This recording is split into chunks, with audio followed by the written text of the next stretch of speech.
হযরত ওমর একদিন তিনি হেঁটে কোথাও যাচ্ছিলেন। কিছু দূর যাওয়ার পরেই দেখলেন এক বৃদ্ধাকে। বৃদ্ধা কি যেন বিড়বিড় করছে। হযরত ওমর তার কাছে গেলেন, তার খোঁজ খবর নিলেন, জিজ্ঞাসা করলেন, আচ্ছা বুড়িমা, খলিফা ওমর সম্পর্কে তোমার ধারণা কি? বুড়ি হযরত ওমরকে আগে কখনো দেখেনি, তাই তাকে সে চিনতে পারেনি। বুড়ি হযরত ওমরের কথা শুনে কিছুটা বিরক্ত হলো। বলল, ওমর টোমর দিয়ে আমি কি করব? আমার কি এমন ঠেকা পড়ল যে আমার তার খবর নিতে হবে? নিজের চিন্তায় বাঁচি না। বুড়ির কথায় ছিল রাগ আর অসন্তোষের ছাপ। হযরত ওমর আবার তাকে জিজ্ঞাসা করলেন, বুড়িমা, ওমরের উপর তোমার এত রাগ কেন? বুড়ি চেঁচিয়ে জবাব দেয়, রাগ হবে না কেন?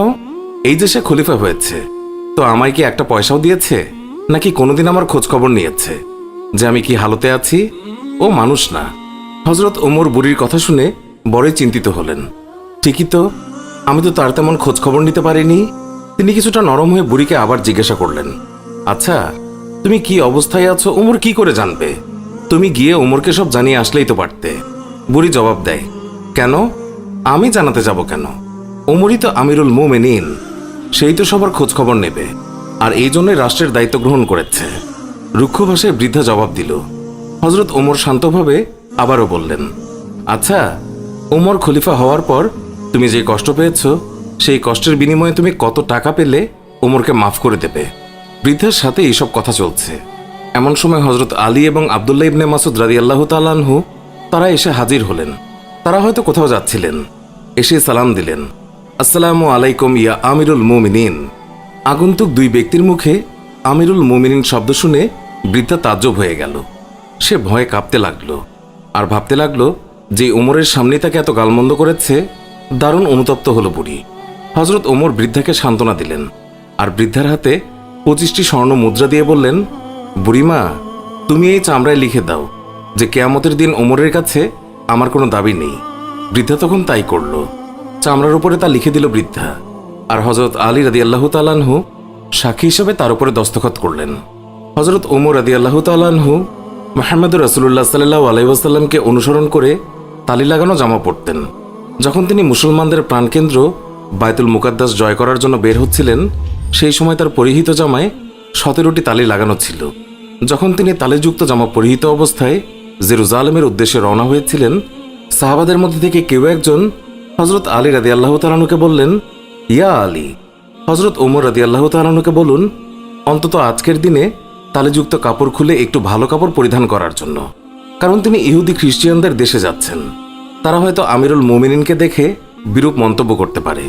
তারা তিরস্কার করে বলতে পারে, মুসলমানগণ খলিফার জন্য একজোড়া ভালো কাপড়ের ব্যবস্থাও করতে পারেনি।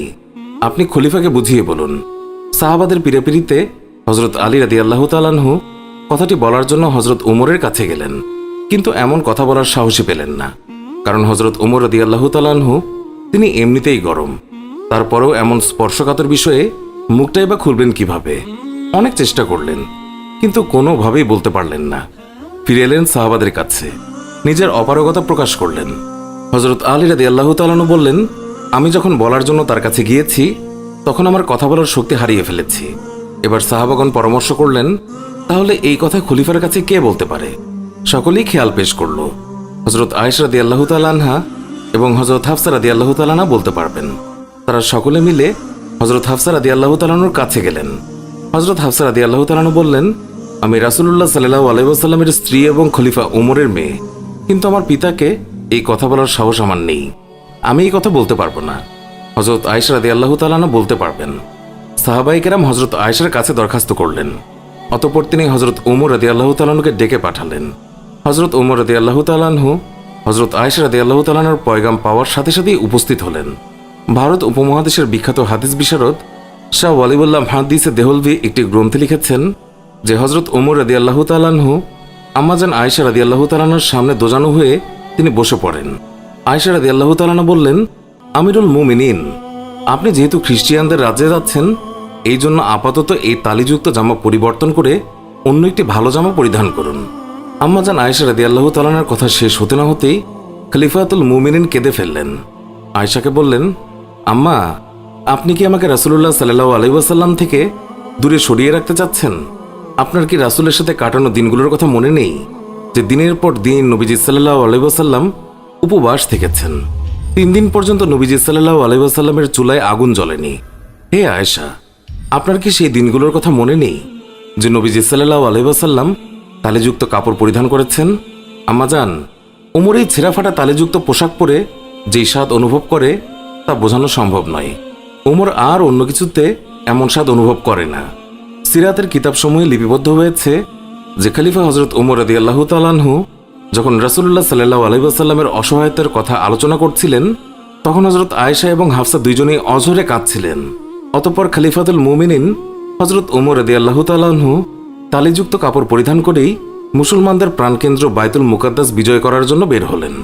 হযরত ওমর রাদিয়াল্লাহু তাআলা আনহু তিনি যখন জেরুজালেম শহরে প্রবেশের দ্বারপ্রান্তে 22 লক্ষ বর্গমাইলের বিশাল সাম্রাজ্যের খলিফার হাতে উটের রশি, উটের ওপর বসে আছে ভৃত্য, মুসলিম বাহিনীর সেনাপতি আবু উবাইদা ইবনুল জাররা রাদিয়াল্লাহু তাআলা লক্ষ্য করলেন খলিফার গায়ে অতি সাধারণ 17টি তালিযুক্ত জামা। উটের রশি ধরে টানছেন মুসলিম বিশ্বের খলিফা, আর ভৃত্য বসে আছে সেই উটের ওপর। এটা দেখে রোমানরা কি মনে করবে? এইসব ভেবে তিনি বললেন, হে আমিরুল মুমিনিন, আমরা এমন এক জায়গায় আছি যেখানকার লোকেরা চাকচিক্য পছন্দ করে, মানুষের বাহ্যিক সৌন্দর্য দেখে মানুষের মর্যাদার বিচার করে। তাই আপনি যদি একটু ভালো পোশাক পরতেন তাহলে তা কতই না উত্তম হতো। হযরত ওমর রাদিয়াল্লাহু তাআলা আনহু আবু উবাইদা ইবনুল জাররার কথায় রেগে গেলেন, তার বুকে আঘাত করলেন আর বললেন, আমি তোমার পক্ষ থেকে এই কথাগুলো আশা করিনি। হযরত ওমর রাদিয়াল্লাহু তাআলা আনহু বললেন, আমি হচ্ছি সেই জাতি যাদের মহান আল্লাহ ইসলাম দ্বারা সম্মানিত করেছেন। আমরা যদি ইসলাম ছাড়া অন্য কোনো উপায়ে সম্মান খুঁজি তাহলে মহান আল্লাহ তাআলা আমাদের অসম্মানিত করবেন। সুপ্রিয় দর্শক, এই ছিল আমাদের আজকের ভিডিওটি ভালো লাগলে লাইক দিন, আর নিয়মিত আমাদের ভিডিও পেতে আমাদের চ্যানেলটি সাবস্ক্রাইব করুন। আজকের মতো বিদায় নিচ্ছি, দেখা হবে অন্য কোনো ভিডিওতে। ভালো থাকবেন। ধন্যবাদ সবাইকে।